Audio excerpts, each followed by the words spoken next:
Hello అండి, welcome to food express. అదిరేటి రుచుల్లో ఇవాళ అద్దరిపోయే గోకరకాయ ఆలుగడ్డ పోపు అండి. అసలు మాటలు లేవు, మాట్లాడుకోవటాలు లేవన్నట్టు ఉంటుంది కర్రీ.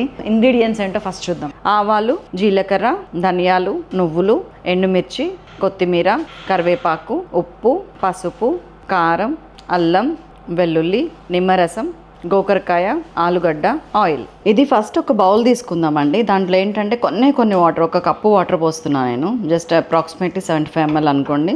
ఒక 1/2 teaspoon ఉప్పు వేస్తున్నాను.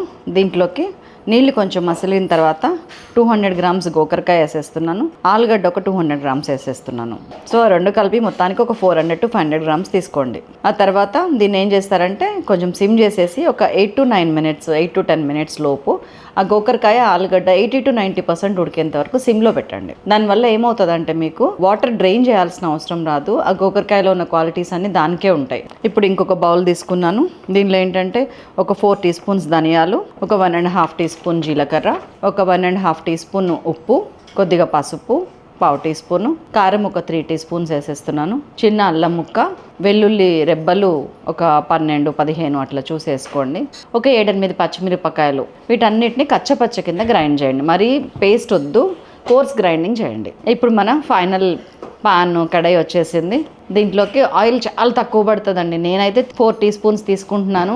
మీరు 1 teaspoon 2 teaspoonsతో కూడా డైట్లో ఉంటే కనుక ఈ రెసిపీని చేయొచ్చు. సో ఆయిల్ తీసుకున్నాను. దాంట్లోకి ఒక 1/2 teaspoon ఆవాలు, ఒక 1 teaspoon జీలకర్ర, కొద్దిగా కరివేపాకు, ఎండుమిరపకాయలు రెండేనండి, జస్ట్ తుంపి వేసేస్తున్నాను. కాకపోతే ఒక 2-3 teaspoons నువ్వులు వేసుకోండి. చాలా టేస్టీగా ఉంటుంది నువ్వులతోని, అండ్ హెల్త్కి కూడా మంచిది ఇది. సో వీటన్నిటి పోపు మంచిగా వేగింది నువ్వులతో సహా అనుకున్నప్పుడు మనం ఆల్రెడీ గ్రైండ్ చేసి పెట్టుకున్నాం కదా, ఆ మసాలా తీసుకొచ్చి ఇందులో వేసేద్దాం. ఇందులో మీకు గుర్తుంది కదా, అల్లం వెల్లుల్లి పేస్ట్ కానీ పచ్చిమిరపకాయలు కానీ ఏది మనం ఫ్రై చేయలేదు.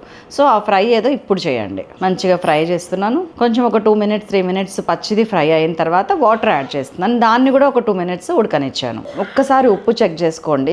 దీంట్లోనే లెమన్ జ్యూస్ వేసేస్తున్నానండి, ఒక 3 teaspoons.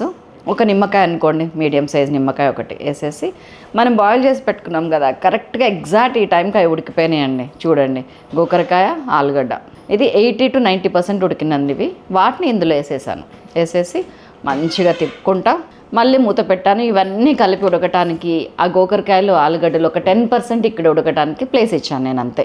మంచిగా అన్నీ ఉడికినాయి. ఇదిగోండి, వాటర్ ఏమైనా ఎక్సెస్ అనిపిస్తే కనుక మూత తీసేసి హై ఫ్లేమ్ మీద ఉంటే ఉన్న వాటర్ కూడా ఎవాపరేట్ అయిపోతాయి. ఇది వాటర్ డిష్ కాదండి, కాబట్టి ఇది ఆలుగడ్డ గోకరకాయ పోపు. లాస్ట్గా కొత్తిమీర వేసేసుకున్నాను. ఎక్సలెంట్ అండి. అన్నంలో కలిపి తింటే అయితే స్వర్గంగా అనిపిస్తుంది. దట్స్ ఆల్ అండి, అయిపోయింది కూర. మరి ఇంకేంటి ఆలస్యం, మీరు చేసేయండి. నాకు ఒక కామెంట్ చేయడం మాత్రం మర్చిపోకండి. రేపు మరొక ఎపిసోడ్తో మళ్ళీ కలుస్తాను. Thank you.